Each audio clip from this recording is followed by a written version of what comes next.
as it is now clear that the long-awaited alliance of Sahel states, or simply AES, is now officially in place among 3 West African countries, that is, Burkina Faso led by President Ibrahim Troure, Mali led by President Assimi Goïta, and Niger led by President Abdourahmane Tiani. Tensions are rising between the alliance and ECOWAS.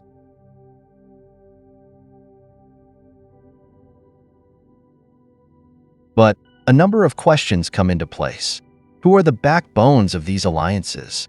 Does the ECOWAS has countries supporting terrorists? Which alliance between the two is stronger? These and more questions are the ones we are answering in this video. Before we proceed, don't forget to like, subscribe, and also comment on this video. Also, any support through features, most especially super thanks down the video, is welcomed. Let's get back to the topic. Deciding to quit ECOWAS by Burkina Faso, Mali, and Niger is looked at as a major strategic shift in this decade.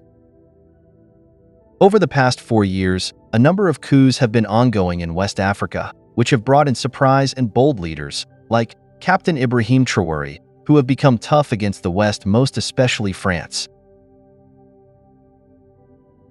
Now the new alliance being the Confederation of Sahel States, CES, or Confédération d'États du Sahel, the CES expands the operational scope of the ES from a mutual defense agreement to a body that coordinates a variety of policies.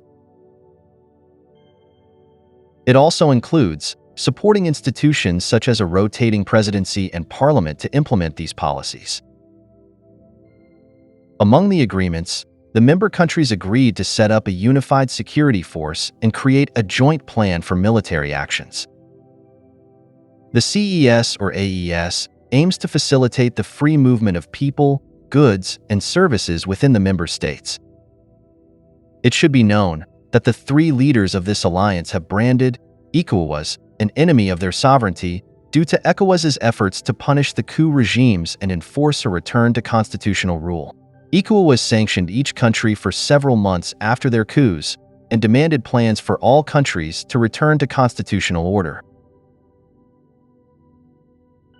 As previous members of ECOWAS, each junta had earlier faced sanctions put in place by ECOWAS in order to force the coup leaders to conform to its regulations. Now, you have briefly understood about the 2 blocs within West Africa with high tensions between them. Let's ask ourselves, why the 3 countries are strong, that they can't just be intimidated by a body which has been strong for a quite good time. Again, they know that their withdrawal would eliminate free trade and visa-free living and work provisions between ECOWAS and AES countries, significantly harming expansive cross-border economies, and they seem not to care. Why would they even think about going with a seemingly inexpensive move? It's what we need to look at next. The whole thing starts with external influence, or call it alliances. It is commonly known that West Africa has been under the influence of the Western powers, mainly France, UK, United States, Germany, among others, where also these powers are their former colonial masters. We have observed the 3 military presidents calling on the West to remove its military bases from their countries. This has been a one-in-a-million thing, which a number of African countries can't just do. Captain Ibrahim Troure and his colleagues had a number of reasons in doing such a bold move. You know, there is an African saying, which is, "What makes a calf to be bold comes from its mother's breast." Internationally, we observe that the West is in bitter relationship with a number of countries led mainly by Russia. What does this mean?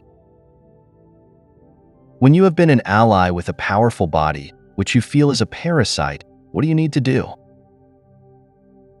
Yes, of course, getting an alternative one, which is almost as strong as the former one.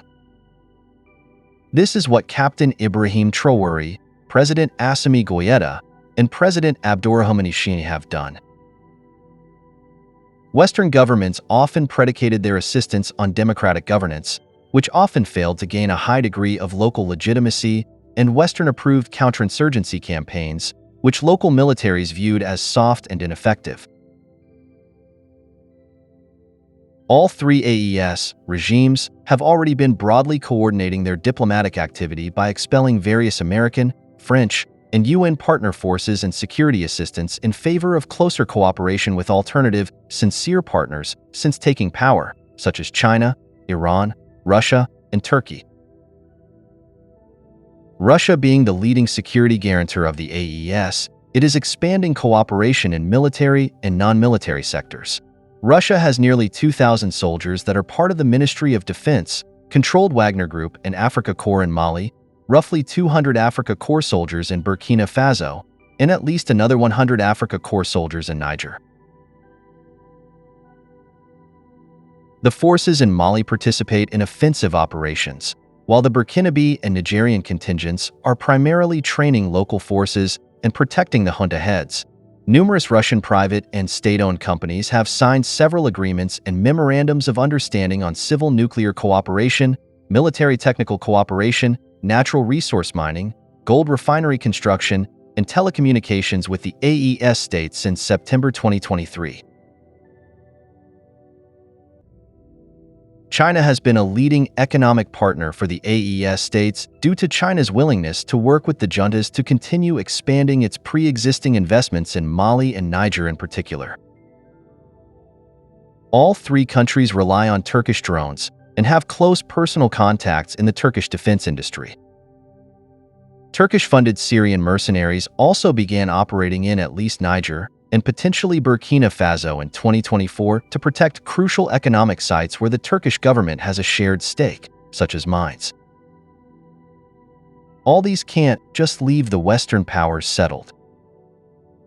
ECOWAS is accused by AES of being ineffective in carrying out military operations aimed against terrorists, destabilizing a number of West African countries mainly in Sahel region.